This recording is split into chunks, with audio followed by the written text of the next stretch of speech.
What's going on, everybody? This is Sean of Raw Select Music, and as you might have noticed, I'm shooting this video at a slightly different angle than I normally do. One, I wanted to show off my lovely, lovely record collection, and two, I also wanted to show off these shelves are getting kind of full, which is why, with nothing else better to do with my time, I decided to make a trip over to one of the many hardware, home appliance, home gardening stores that are littered across Japan, Athena and its sister company, Komeri, and pick up what I think in Japan is one of the cheapest and one of the best solutions for shelving records in this country. And this version that I have right here is a little bit different than the ones behind me, but for all intents and purposes, it's basically the same thing. This is the Cube Box Natural color, and this is what I am going to be showing off for today. If you live in Japan and you buy records and you are looking for a cheap, cost-effective way for storing your records, you can't go wrong with these guys. They're easy to move around, they keep your records nice and secure,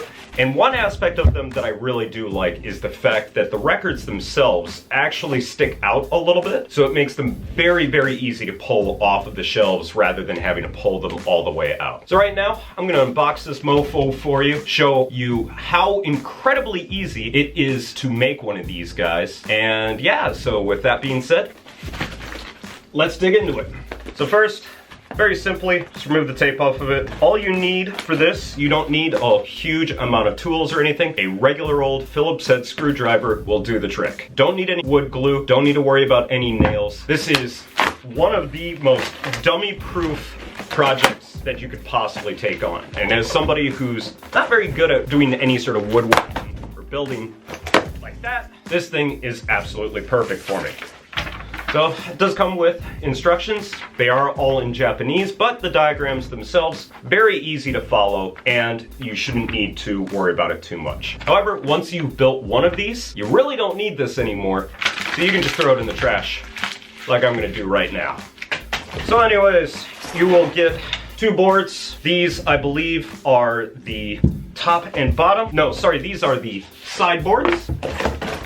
You will get two top and bottom boards and a backboard. This is optional. I like it because it gives something for the records to butt up against and keep them contained. Then, the only other thing you really need to worry about are your screws, which I believe there will be 8 of them. Yeah, 8 screws and 4 wooden pegs. Now, it does come with wooden pegs, just in case you want to stack these guys on top of each other. I actually don't recommend that you do that, simply because the way that the color boxes are built, you actually want them to be able to bear the most amount of weight, especially if you're going to stack multiples on top of each other, by having the sides of it taking most of the weight. If you're keeping the box like this, what ends up happening is you're gonna get a lot of the weight shifted onto this supported yet still not entirely secure bottom piece.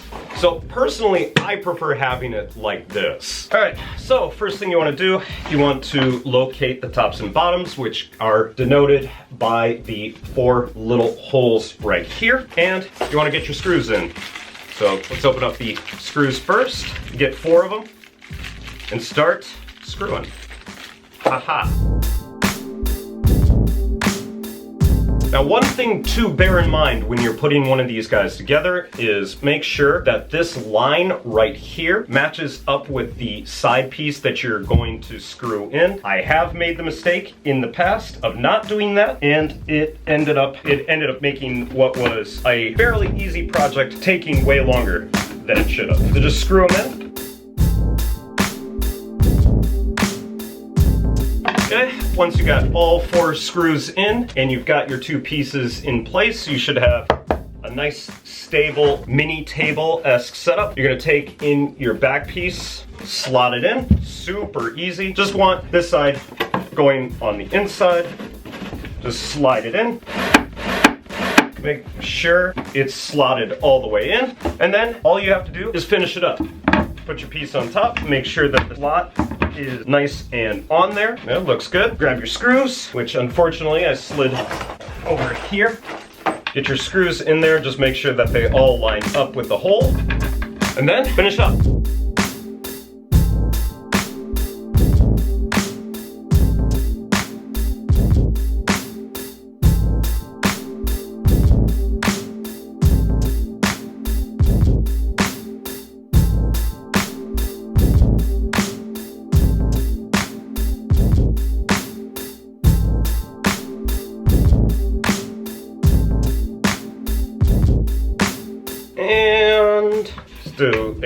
little check, make sure they're all nice and tight, nice and secure. Seems pretty good.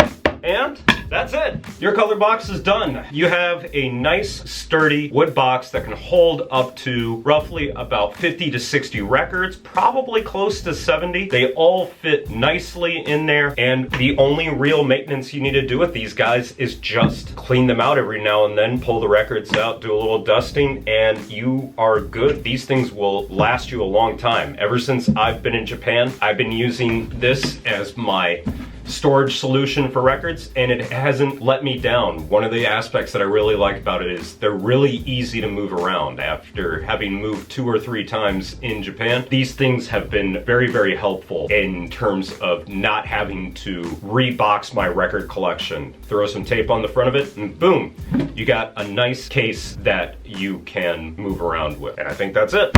So that's gonna be it for me today, guys. Thanks as always for watching. If you live in Japan, if you bought these boxes before, do you use them for records? Did you find this video useful? Do you have any other of your own solutions? Do you have any other go-to stores for any of your own record keeping purposes? Let me know what you think down in the comments. But that's gonna be it for me today, guys. Thanks as always for watching, and I will catch you in the next video. So until then, peace out!